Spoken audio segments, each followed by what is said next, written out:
在春节期间，这就是濮阳人走亲访友不可或缺的伴手礼。那甜润的滋味，装点着团聚的温馨时刻，它就是蜜三刀。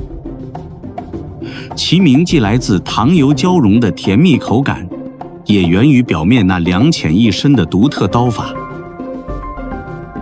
在黄河下游北岸、豫鲁两省交界的濮阳县，乡村大集喧闹洋溢，辞旧迎新之际，翟家制作的蜜三刀，以其香甜滋味为团圆时分添上一抹温暖。整个腊月，翟金龙与老伴儿都忙碌于这份甜蜜的事业。糖稀与油脂交织，造就外皮酥脆、内里绵软、甜香融合的味道。点心花样虽多，最能唤起濮阳人童年回忆的，仍是那世代相传的蜜三刀。68岁的翟金龙，出身点心世家，技艺代代相传，早已是制作蜜三刀的行家，吸引着远近食客慕名而来。和面是制作蜜三刀的首步，这面团颇为扎实，冬日里糖稠厚重，唯有经验老道之人方能驾驭。添少许温水，糖稀便渐渐柔软细腻，经过反复揉搓，面与糖充分交融，甜意渗透，面团的硬度也逐步增加。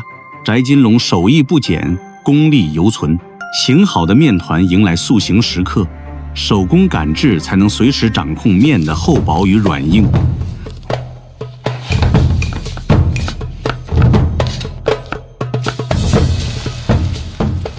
高温作用下，面团的微细结构逐渐舒展，糖与油互相融合渗透，面块徐徐膨胀，内部变得松软多孔。待其浮上油面，便是出锅之时。冷热相逢，蜜三刀饱吸糖汁，酥脆与甘甜层层交织，如此在糖浆中沉浸，只需短短2分钟即可捞起。